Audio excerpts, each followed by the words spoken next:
you a good watcher from the stand? Do you like to see a different point of view? No. But you speak about it, and it's only probably different for me. Everyone else are doing the same job. It'll not affect the players, staff. Maybe we'll ask a little bit more, make sure we know what we're doing. Because I think the difference up in Scotland is I'm not allowed in the dressing room sort of 75 minutes before half time, things like that. So just making sure that we know how we're going to communicate and things. But apart from that, it'd be no different for anyone else. What have you been able to review and think about over the international break? Just building on what we've been doing. Training's been really, really good. If I look back at the days how hard they've worked, not just the work rate, but actually trying to understand and make things happen on the training pitch have been really good. But if it was as simple as training well to win games, it'd be an easy job. It's not, but in terms of application, the players they've been top draw while they've been away. So it's been enjoyable. It's been a good 2 weeks. Do you feel now that you do have to start getting a run off wins rather than just the couple of draws you've picked up to really get momentum?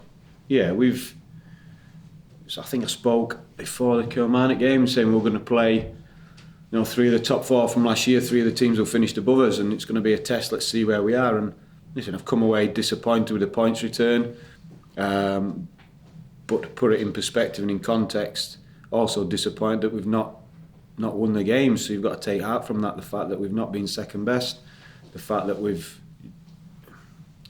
listen, I don't want to say that I'm. I keep getting asked the question: do you think you've turned a corner? Do you think? No, not at all.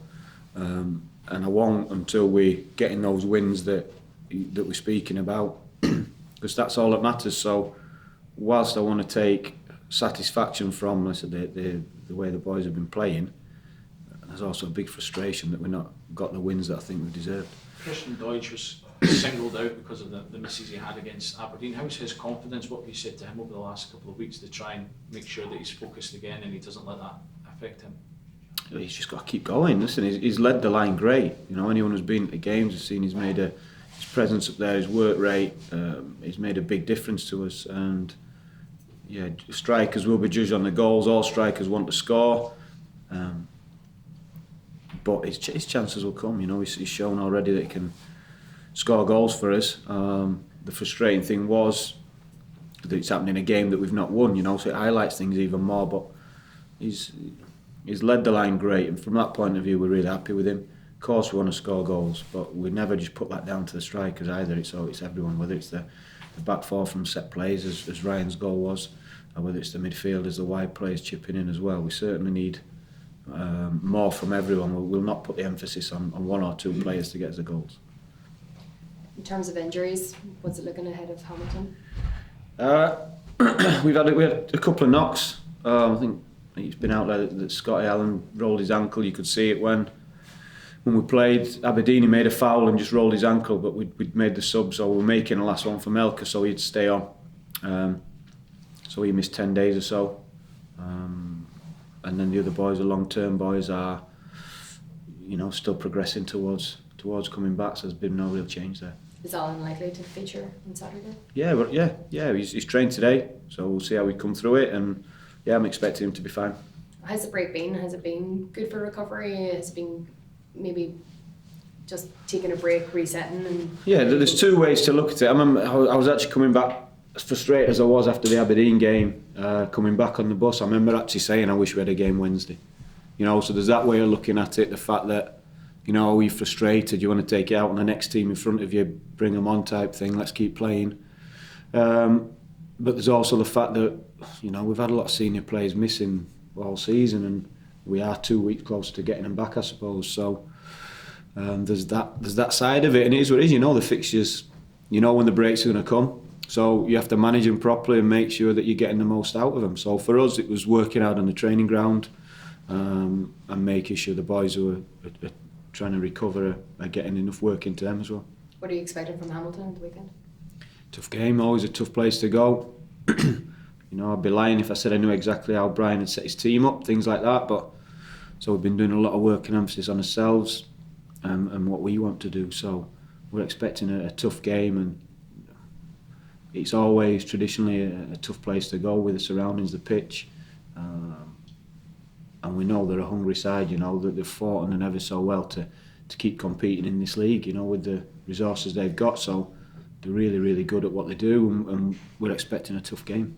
Well, Fear has been speaking about the fact that maybe selection-wise he's not first choice. How's it been there? You know, how do you try whenever there's only one goalie in a team to keep both men happy? Yeah, well, you can't. You've got to pick one, and you know, players aren't going to be happy when they're not in the team. But Fear's a good professional, you know, and he knows that I know he wants to play, you know, and likewise he appreciates the job I have to do, and he's professional and working hard, and he knows that we'll back him 100% to the point of when if he does get his chance to get back in, we'll have been doing all the work with him, make sure he is in the best possible place to regain that shirt. So yeah, we know when players aren't playing that they're disappointed. Goalkeepers probably is highlighted that a little bit more because you only pick one of them. But really, it's no different to having two left backs competing, two centre forwards competing. So yeah, it's part and parcel of it. But they will get the support and keep getting pushed from us, so that when their opportunity does come round again, that they're ready to go. Can we expect to see more of the tenacity that we've seen from your side in the last few games? Yeah, we've got. Yeah, listen. We've got to. You know, we're working on. I speak hard with the players about that we probably have to put more emphasis on that with the squad that we've got. The new players coming in, the players who it might not necessarily be the biggest part of their game, because you won't get anywhere if you can't compete for 90 minutes. And when I say compete, there's different ways: being brave to get on the ball, having an energy and a work rate, but also putting your foot in as well and making sure as many of those 50-50 balls go your way. So yeah, we have improved at that, because we certainly had 3 or 4 games where, if not for the 90 minutes, certainly spells in the game where we were nowhere near, and that's what was costing us. And I know, as you say, every game is a big game, but this is a big 3 points potentially in that sort of psychological aspect to boost you guys up the table a little bit. Yeah, listen, they all are. So we were really disappointed we didn't get the 3 points at Aberdeen. We were disappointed we didn't hold on against Celtic and take the 3 points. You know, we want to get the wins, we want the points. Regardless whether we're at home, we're away, we'll always try and win the game, and we're not bothered where they come, who they come against. We've just got to fight and make sure that we start picking them up, rather than, you know, showing bravery, good performance. People, you deserve more. We don't want that. We want to make sure we get the 3 points rather than the pat on the back. Is this the best time to judge you and your team now? There was a bit of a frenzy a couple of weeks ago, but with the run of games you have, the time you've now had to work with the players and they've had a bit of time to settle in, is this now the best time to judge you and your team? I'll judge all the way through. You've got to keep judging. Like I said, if you take the season right now, it's just a snapshot, isn't it? So you could say, yeah, see where you finish up at the end of the season, but you've always got to be judging and seeing where we perform well, where we don't perform well, because that's what we do, that's what we have to do. We know we've made good decisions behind the scenes in terms of getting control of the squad and being able to build and make sure we keep making good decisions each window now, which was a big thing. But in the short term, we want to be picking up the 3 points. So regardless when or fixtures come, whether the cup games, fighting for 3 points, playing at home, playing away, we should always be judged. But yeah, there's got to be perspective in terms of how long it takes and how we see an improvement. Where do we want to be at the end of the season? Because like I said, I'll be upset if we're where we are right now at the end of the season. Do you know what I mean? We want to be higher. We'll be competing to get higher. We have to fight to get higher. But there's no guarantees. You know, I can't just say, yeah, don't worry, we'll be there. We have to earn it. I've got a spare £1 coin sitting in my pocket. Is it worth putting £1 on you going for the Barnsley job, or should I put it somewhere else? I'll put it somewhere else. Is that an attractive job? You know the town well. What, for me? For anyone going for it now, it's a vacancy. Yeah, I'm biased, aren't I? That's my team, so I want the best possible manager to go and do the best possible job there. But it won't be me.